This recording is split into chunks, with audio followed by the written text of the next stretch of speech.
Hello and welcome to another Out of Spec Reviews video. Welcome to the inside of the Lucid Air Grand Touring, and today we are doing one really mostly for people thinking about buying a Lucid because we're getting into the weeds a little bit.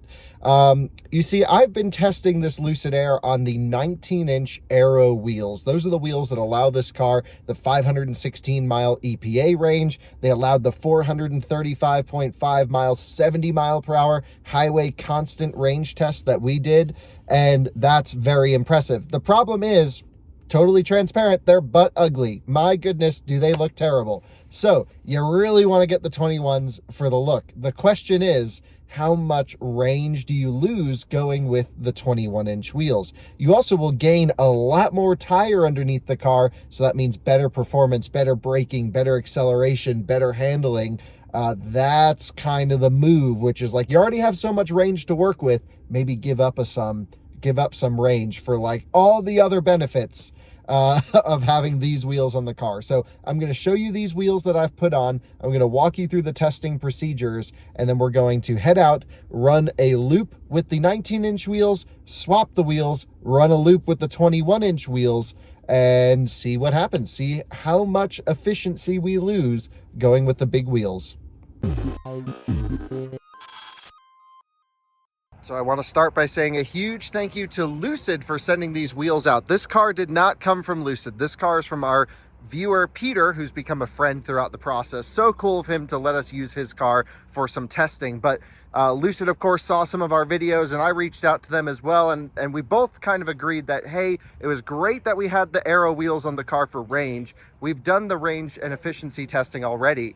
And we were just about to start our performance testing, and they were like, wait a second, we're going to send you out these 21s before you do your performance testing, because this is much more representative of what the car should be able to do in a performance matter. The Aero wheels are optimized for range, for rolling resistance, for aero, of course, but these wheels certainly look a lot better. So let's talk about what they actually are. We've gone from a 245 section tire front and rear with the standard 19-inch wheels to a 245 section front and a 265 section rear. Still not very wide, very much optimized for low rolling resistance. A 245 front tire, I'm going to be really curious to see how this gets into a corner when we start ripping it out on back roads or on track. It'd be kind of interesting. You can see it's an electric specific tire, and it also has the sound deadening foam in there. It's also an OE P0 tire optimized for this car with all of the conditions that they met. It's a heavy car, huge torque loads, things like that. 265 in the back, like I mentioned. So here's what's going to happen. I'm going to walk you through the testing procedures. But man, first of all, just from the look, these are so much better than the 19-inch wheels. Testing procedures. So we're actually going to go back in time 2 days ago where I ran this exact loop with the 19-inch wheels. What we're going to do is come here to the charger, pretty much identical conditions. I could not ask for a more perfect back-to-back comparison. This is wonderful. You know, it's about 65 degrees outside, very little wind, sunny, just wonderful. So we're going to run the 19-inch wheels, charge the car from pretty much 10% to 50%, DC charging it, made sure the battery pack was warm, preconditioned it on the way, all that stuff. So we're going to leave at 50% state of charge. The reason we're leaving at the same state of charge with both cars is just so one's not at 100% and one's at 20, and you have more heat loss at lower state of charge. So ultimately, we're doing everything the same. Battery packs are getting warmed up, completing at 50%, doing the loop, coming back here to Wellington. We're going from Wellington to Cheyenne and back. It's about 56, 57 miles, somewhere around there.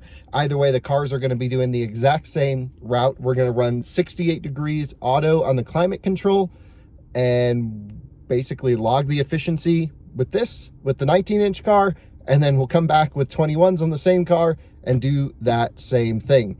What's interesting is, I have the car on 21s right now. Of course, we're going to go back in time for the 19s. The car's asking for a software update today, and the big Lucid 2.0 software with Dream Drive, lane centering, all that crazy stuff is rolling out. I'm going to show you this car is not actually ready to download that yet. I don't know why this one's been delayed, but what's funny is it wants to download the exact same software that we have on the car today. I'll show you that momentarily.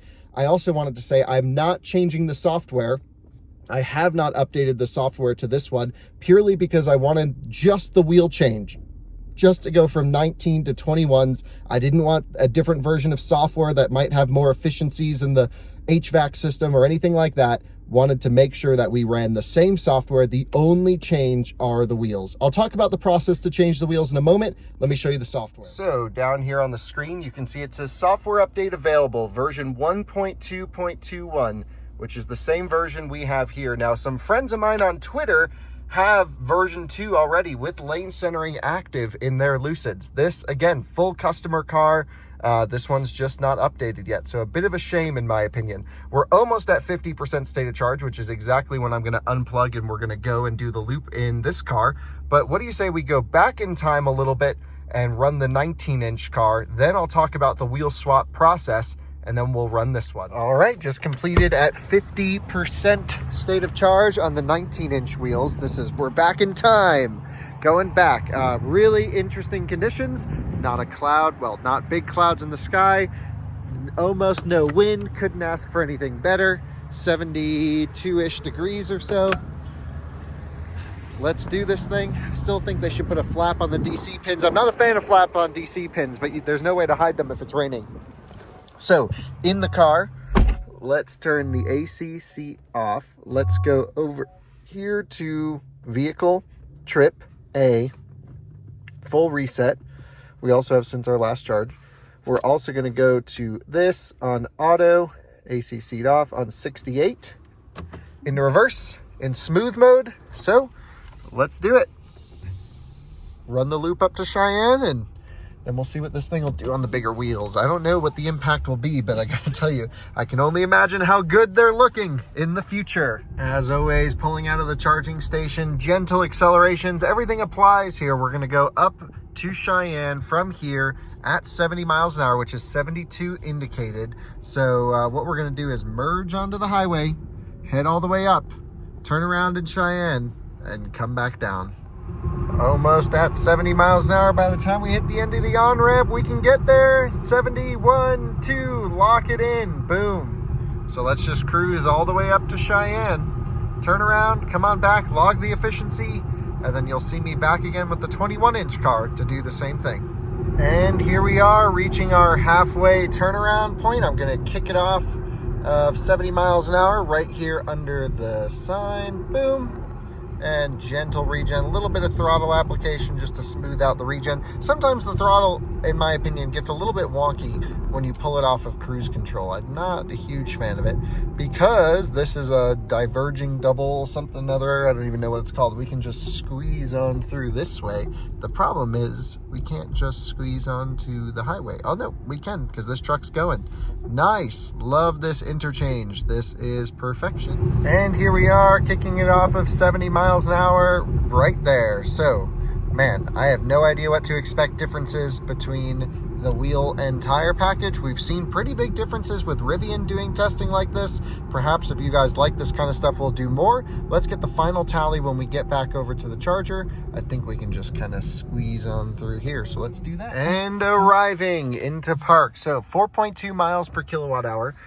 That's pretty good. So it was at 4.1 just until we pulled into the parking lot. So, a little bit better than we did on our full range test, but it is a little bit warmer outside too. So, okay. 4.2 miles per kilowatt hour, 58.2 miles, 14 kilowatt hours used. This is the numbers to beat right here. So let's go run down to Denver. I'm going to go put the other wheels on, come back here, and we'll see what the bigger wheels do. So just before we head out in the 21-inch car, wanted to explain how the wheel swap went. In full transparency, Lucid sent these wheels out here to Colorado. Again, the car didn't come from Lucid. We tried to get one from them. They didn't want to loan us a car, so we went to a viewer. But Lucid said, oh, now that you have one, let's send you some wheels. And I'm like, great. Well, my job here is to evaluate the car. I don't really care where the stuff comes from who or whatever. I just want to drive it properly and tell you how it drives. So they sent a fresh set of wheels and tires, the 21s out here for this car, to the Denver service location. They offered to come up to my house and swap them literally at my house or the office or wherever I was going to be. And I said, well, no problem. I actually have to be in Denver anyway. So I went over to the service center. It's not actually like a full Lucid service center. I guess they're building one, but anyway, it was totally fine. The people were amazing. Huge shout out to Mel. Thanks so much. We just completed at 50% state of charge, so it's time to unplug and go. But basically, they swapped it on. They had to do some software to, realign the TPMS sensor, something a user can't do yet. You can't do wheel swaps on your own. You have to go to Lucid to reprogram the wheels and tires to the car. I think that needs to come in a new update as soon as possible, because that's a bit of a shame, especially coming into winter time where people are going to swap their wheels and tires. All right, let's rock and roll. We're pretty much good to go. Okay, here's what we want to do. We want to go automatic on 68 degrees. So there we go. We're going to go over here to vehicle trip information. Same thing we did before. Reset trip A. Car on, into reverse, and off we go, leaving here at 50% state of charge. Again, the state of charge doesn't really matter. It's more about the round trip efficiency. Now, if we were also comparing two different cars, I wouldn't want to use the in-car calculator, because some brands, basically reference this from different numbers. Tesla doesn't always show everything. Sometimes, it changes for software updates. What I would do then is a round trip charging efficiency comparison and bring that into the mix. But since this is the same car and it's using the same parameters to measure efficiency and consumption, then we're just going to use the in-car displays here, and I think that's totally fair. One thing I think we should do just to keep it totally fair is we should raise this rear shade. There we go. And time to head out of here, hit the highway, 70 miles an hour as usual, and I'll update you throughout the drive to see if I notice any changes with the 21-inch wheels, maybe noise or ride or things like that throughout the test today. And just like last time, gentle accelerations up onto the highway will hit 70. It's still 72 miles an hour GPS. I've just confirmed on the way over here that the bigger wheels did not change the speedometer offset at all. It is still set to be 2 over the limit. So let's get up to where we need to go. And 68, 69, 70, 1, 2, perfect. Let's put it on cruise control, lock it in, boom, 72 miles an hour. Little weird there, but I think it's all right. Let's go cruise up to Cheyenne. Actually, just after merging on the highway, I double checked the speedometer situation, and it sounds like 71 miles per hour indicated is 70. Interesting. Having a nice cruise up to the halfway point now, and just wanted to make some comparisons of the 19 to the 21-inch wheel options in a non-performance driving scenario, which is sitting on the highway, cruising around town. And ultimately, the differences are pretty minor. The styling is makes the whole car look good. The number of people that said, "Ooh, I don't like that," to the number of people that now say, "Ooh, I really like that car," has quadrupled. It's insane. So I personally would only go for the big wheels, but there are some compromises which I'm noticing, especially on smaller bumps. I'm feeling them a lot more through the cabin, and I have the suspension set to smooth, which again, no air suspension here, just an active damper. Definitely noticing some ride quality non-improvements going to the big wheels, as you would imagine, but it's still pretty minor. I still think it floats really nicely. It cruises great. But especially on the small little ones. The big bumps, all the same. The small ones, definitely more gets translated into the cabin. Next would be the noise. It is ever so slightly louder in here with these, and I imagine it's mostly from the 265s in the rear. Also just the whole noise chamber inside the tire can change. They both have the noise reducing foam, but I am noticing a bit more noise coming through, but it's still unbelievably quiet. So I would say, forgo a tiny minuscule amount of ride comfort. We'll see what the efficiency is at the end. But yeah, I would say minor, but enough to pick up on the differences here. And I think it's not a big issue. It wouldn't stop me from going to the big wheels. We'll put it that way. And here we go, exiting the highway, just about to kick it off, 70 miles an hour right here under the sign. There we go, little bit of regen on our way in. We're gonna loop around, head back, and see what the final tally is. But so far, just couldn't ask for a better day. We've gotten so lucky with this Lucid having great weather, and I think it might be the last of it before winter comes. Let's just scooch out right here so we can do this thing. And look at that, perfection of a of a highway interchange. Love this spot so much. Just keep it moving through nice and gently. Can already tell a little bit more grip on these wheels and tires than on the last ones. But let's run on up and complete this test. And here we are back to where we started in Wellington. As usual, I'm going to kick it off of 70 miles an hour right by the sign. So there we go, off of 70, slight regen. Let's pull over to the charging station and look at the final results. But I gotta tell you, I'm actually pretty shocked as to what I'm seeing right now. And here we are pulling back into the charging station and stop. Let's crunch some numbers. We've arrived back to the charger, and now it's time for the comparison. On this exact loop, I'm using the kilowatt hours used figure. We can also look at miles per kilowatt hour. We were teetering between 4.1 and 4.2 miles per kilowatt hour with the Aero wheels on the exact loop, same driving conditions. This one, we were teetering between 3.5 and 3.6. We ultimately ended at 3.6 in this test, and we ended at 4.2 in the previous test. That's a huge difference. Actually, when I look at the actual energy used, we used 14 kilowatt hours on the previous wheels, on the smaller ones, and 16 kilowatt hours in the big one, big wheels. So that's 13.5% reduction based on the 21-inch wheels, which seems about right. I guess that's not really the end of the world, but considering it's still a 245 section front tire, my guess is having the wheels sit out a little bit farther, having their shape, definitely doesn't help with range. Personally, I would still take the range hit all day for these wheels, but at that point, you're getting down into Mercedes EQS range or Model S range on those cars, and so maybe the Lucid wouldn't have that much of a range advantage at that point. So you really need to get the Aero wheels to max out everything on this car.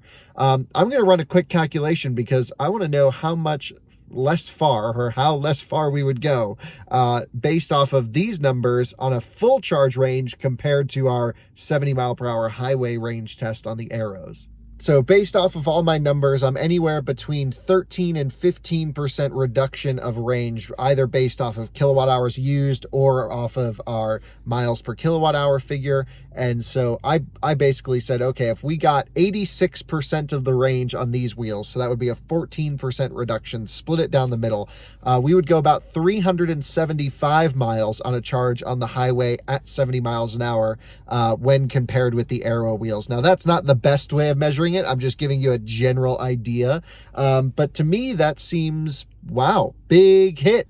So that's something to be mindful of. Certainly the looks are much better on these wheels, and I've been saying, you know, these wheels look incredible and it makes the whole car. And I think factoring in just how much range this thing and how efficient it is, even with these wheels, I would go for them. But wow, you may want to keep a set of Aeros in the garage just for road trips, just to really eke everything out of this. So I hope that helps in your buying decision. About 15%, anywhere from 13 to 15% reduction of range going for the 21s. Now the fun stuff starts, because I'm about to go do all the performance testing of Lucid Air. We're talking thermal performance, chassis, ride handling, turn-in response, all the stuff that I'm really interested in, and seeing how this thing shreds. So that to me seems to be the secret sauce of the Lucid when compared to Model S or others, is the actual natural handling ability of this car. So we're going to be finding all that out soon. So stay tuned. Thanks for watching, and see you on another one soon. Bye-bye.